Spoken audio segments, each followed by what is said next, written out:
चलिए अब हम अपनी नियोप्लेजिया यूनिट में आगे बढ़ेंगे और देखेंगे आज लेक्चर नंबर 9। देखो हमारा जो टॉपिक चल रहा है वो है फंडामेंटल्स ऑफ नियोप्लेजिया। ये 9 फंडामेंटल्स होते हैं, ठीक है, जिसमें से हमने self sufficiency of growth signal को पढ़ लिया है, बाकी inactivation of tumour suppressor gene को भी हमने पढ़ लिया है, लिमिटलेस रेप्लिकेटिव पोटेंशियल को भी हम ऑलरेडी पढ़ चुके हैं, इवेजन फ्रॉम एपोप्टोसिस को भी हम ऑलरेडी पढ़ चुके हैं, एंजियोजेनेसिस को भी हम ऑलरेडी पढ़ चुके हैं, इन्वेजन एंड मेटास्टेसिस को हमने नहीं पढ़ा है, इसको हम अपकमिंग लेक्चर्स में पढ़ेंगे। बाकी बारबर्ग इफेक्ट को भी हमने नहीं पढ़ा है, इसको भी अपकमिंग लेक्चर में पढ़ेंगे। बाकी इम्यून सर्विलेंस एस्केप को भी हम प्रीवियस लेक्चर में पढ़ चुके हैं। आज हमें पढ़ना है डीएनए रिपेयर डिफेक्ट। देखो ये जो डीएनए रिपेयर डिफेक्ट है बहुत इंपॉर्टेंट टॉपिक है और यहाँ से पीजी में और एफएमजी में क्वेश्चन आते हैं, इसलिए अच्छे से पढ़ना, ठीक है। देखो डीएनए रिपेयर जो होता है मतलब डीएनए रिपेयर डिफेक्ट जो होता है वो one of the most important fundamental है नियोप्लेजिया का। मतलब देखो नॉर्मली आपकी बॉडी में क्या होता है, कोई भी डीएनए डैमेज हुआ तो उस डैमेज डीएनए को रिपेयर करते हैं कुछ जीन्स, उनको आप कहते हो डीएनए रिपेयर जीन। नॉर्मली आपकी बॉडी में होता है, लेकिन कैंसरस कंडीशन में क्या होता है, जो डीएनए रिपेयर जीन होते हैं उनमें ही डिफेक्ट आ जाता है, ठीक है। चलिए जिसकी वजह से कैंसर कोज होता है। चलिए अब देखो डीएनए रिपेयर डिफेक्ट को आप क्रोमोसोम इंस्टेबिलिटी सिंड्रोम भी कहते हो। बाकी ये 3 टाइप्स के होते हैं, near defect, MMR defect, homologous recombinant defect. Near defect मतलब न्यूक्लियोटाइड एक्सीजन रिपेयर डिफेक्ट, बाकी एमएमआर डिफेक्ट मतलब मिसमैच रिपेयर डिफेक्ट, ठीक है। चलिए अब हम इंडिविजुअल पढ़ेंगे। पहले पढ़ेंगे नेयर डिफेक्ट, मतलब न्यूक्लियोटाइड एक्सीजन रिपेयर जीन में जो डिफेक्ट होता है उसको आप कहते हो नेयर डिफेक्ट, ठीक है। चलिए देखो इसमें होता क्या है, देखो यूवी रेज आई, अब यूवी रेज डीएनए पर पड़ेंगी, तो डीएनए पर जैसे ही ये पड़ेंगी तो ये डाइमराइजेशन करा देते हैं किसका, पायरिमिडीन का। पायरिमिडीन क्या होता है, थायमिन का, ठीक है। तो देखो नॉर्मली पायरिमिडीन का आपकी डीएनए में डाइमराइजेशन नहीं होता है, लेकिन जैसे ही यूवी रेज पड़ती हैं तो डाइमराइजेशन होता है। अब अगर इस डाइमराइजेशन वाले पार्ट को हमने रिमूव नहीं किया आपके डीएनए से तो म्यूटेशन हो सकता है या कैंसरस कंडीशन कोज हो सकती है। इसलिए ये जो जीन है न्यूक्लियोटाइड एक्सीजन रिपेयर जीन इस डाइमर को रिमूव कर देता है और आपका डीएनए नॉर्मली फंक्शन करता है, ठीक है।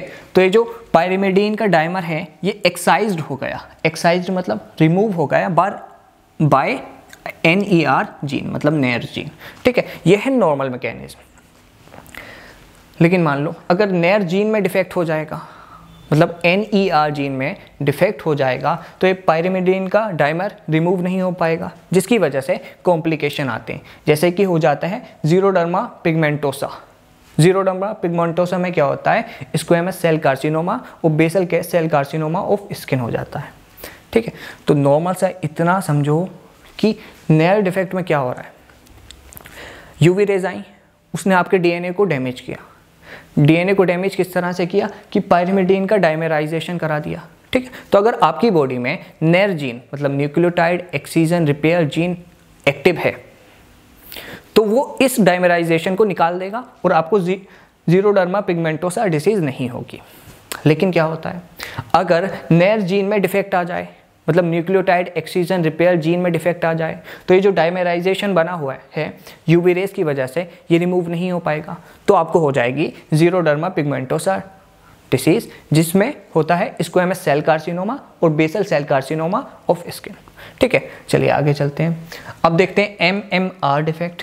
MMR डिफेक्ट मतलब मिसमैच रिपेयर जीन। देखो MMR डिफेक्ट किसकी वजह से होता है, जब मिसमैच रिपेयर जीन में म्यूटेशन हो जाता है तब होता है, ठीक है। चलिए देखो इसमें होता क्या, नॉर्मली आपके डीएनए में A T से कंबाइन होता है और G C से कंबाइन होता है, मतलब एडेनिन थायमिन से कंबाइन होता है और ग्वानिन साइटोसिन से कंबाइन होता है, ठीक है।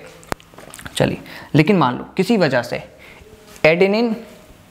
एडेनिन से कंबाइन हो जाए या एडेनिन ग्वानिन से कंबाइन हो जाए। नॉर्मली तो एडेनिन थायमिन से कंबाइन होता है, लेकिन मान लो किसी भी वजह से म्यूटेशन की वजह से एडेनिन से कंबाइन हो जाएगा या एडेनिन ग्वानिन से कंबाइन हो जाएगा, ठीक है। तो ये मिसमैच है, कहीं ना कहीं ये आपकी डीएनए के लिए सही नहीं है, ये म्यूटेशन वाली चीज़ है। तो इस चीज़ को कौन करता है, वो करता है मिसमैच रिपेयर जीन, ठीक है। तो क्या होता है, जो मिसमैच रिपेयर जीन है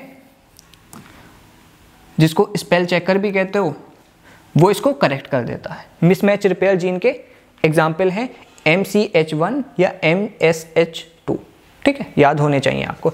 और आप इसको स्पेल चेकर भी कहते हो। स्पेल चेकर क्यों? क्योंकि ये देखता है कि कोई मिसमैचिंग तो नहीं है। जहाँ पर इसको लगती है आपके DNA में मिसमैचिंग, ये उस मिसमैचिंग को करेक्ट करता है, ठीक है।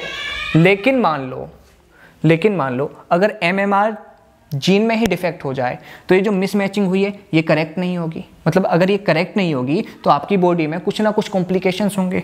कॉम्प्लिकेशंस मतलब HNPCC हो जाएगा या लिंच सिंड्रोम हो जाएगा। HNPCC मतलब hereditary non polyposis colon cancer हो जाएगा, जिसको आप लिंच सिंड्रोम भी कहते हो। और ध्यान रखना ये एक ऑटोसोमल डोमिनेंट कंडीशन है। बहुत इंपॉर्टेंट क्वेश्चन है, ये एक ऑटोसोमल डोमिनेंट कंडीशन है, ठीक है। अब देखो लिंच सिंड्रोम में या HNPCC में क्या होता है, CEO होता है। CEO मतलब कोलोन कैंसर हो जाता है, एंड्रियोमेट्रियल कैंसर हो जाता है या ओवेरियन कैंसर हो जाता है, ठीक है।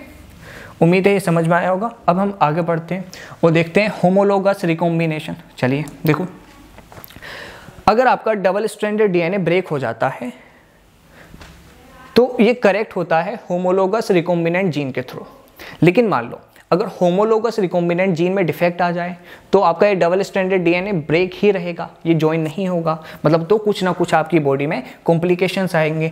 तो HR जीन के मतलब होमोलोगस रिकॉम्बिनेंट जीन के डिफेक्ट में क्या क्या होता है, ये होता है ब्लूम सिंड्रोम हो जाता है, फेंकोनीज एनीमिया हो जाता है, एटेक्सिया टेलेंजिएक्टेसिया हो जाता है, ठीक है। तो चलिए हम अपनी इस वाली स्लाइड पर आते हैं। देखो हमने पढ़ा था DNA रिपेयर डिफेक्ट 3 होते हैं, near defect, MMR defect, homologous recombinant defect, ठीक है। तो अगर नेयर डिफेक्ट हो जाए तो कौन सी कॉम्प्लिकेशन होता है, तो होता है ज़ीरोडर्मा पिगमेंटोसा।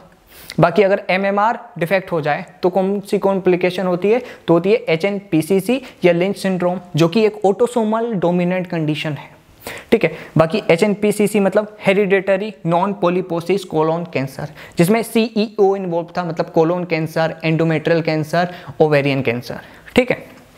चलिए बाकी अगर होमोलोगस रिकॉम्बिनेंट में डिफेक्ट आ जाए तो होता है Bloom syndrome, Fanconi's anaemia, ataxia telangiectasia, ठीक है। तो स्लाइड बहुत इंपॉर्टेंट है, यहीं से नीट PG में FMG में क्वेश्चन आएगा। और सबसे इंपॉर्टेंट बात यह है कि जितने भी DNA रिपेयर डिफेक्ट हैं उसमें से सिर्फ HNPCC या लिंच सिंड्रोम ऑटोसोमल डोमिनेंट है, बाकी सब ऑटोसोमल रिसेसिव है। तो आप ये कह सकते हो all DNA repair defect syndromes are autosomal recessive except HNPCC या लिंच सिंड्रोम। ये भी ऑटोसोमल रिसेसिव है और ये भी ऑटोसोमल रिसेसिव है और ये भी ऑटोसोमल रिसेसिव है, ठीक है। चलिए अब देखो सारे सिंड्रोम को आप किस तरह से याद करोगे वो देखते हैं। तो देखो नोट पॉइंट क्या है, all DNA repair defect are autosomal recessive except HNPCC या जिसको आप लिंच सिंड्रोम भी कहते हो। तो ये नोट पॉइंट है, ठीक है। चलिए अब देखो इसको आप याद कैसे करोगे, जितने भी DNA रिपेयर डिफेक्ट हैं इनको याद कैसे करोगे। तो ये होता है बिग फैक्स लो, B से हो जाएगा ब्लूम सिंड्रोम, F से हो जाएगा फेंकोनीज एनीमिया, E से हो जाएगा एटेक्सिया टेलेंजिएक्टेसिया, X से हो जाएगा ज़ीरोडर्मा पिगमेंटोसा, L से हो जाएगा लिंच सिंड्रोम, जिसको आप HNPCC भी कहते हो, ठीक है। बाकी ध्यान रखना बिग फैक्स मतलब ये चारों सिंड्रोम होते हैं ऑटोसोमल रिसेसिव, सिर्फ और सिर्फ जो लिंच सिंड्रोम होता है वो होता है ऑटोसोमल डोमिनेंट। ये नोट पॉइंट यही बात कह रहा है, ठीक है, पहली चीज़। दूसरी चीज़ ये बात ध्यान रखना, होमोलोगस रिपेयर डिफेक्ट होता है तो ये इनिशियल 3 डिसीजेज होती हैं, मतलब ब्लूम सिंड्रोम हो जाएगा, फेंकोनीज एनीमिया हो जाएगा, एटेक्सिया टेलेंजिएक्टेसिया हो जाएगा। बाकी नया डिफेक्ट होता है तो होता है ज़ीरोडर्मा पिगमेंटोसा। बाकी अगर MMR डिफेक्ट होता है तो होता है लिंच सिंड्रोम, जिसको आप HNPCC भी कहते हो, ठीक है। तो उम्मीद है आज का लेक्चर समझ में आया होगा और अच्छा लगा होगा।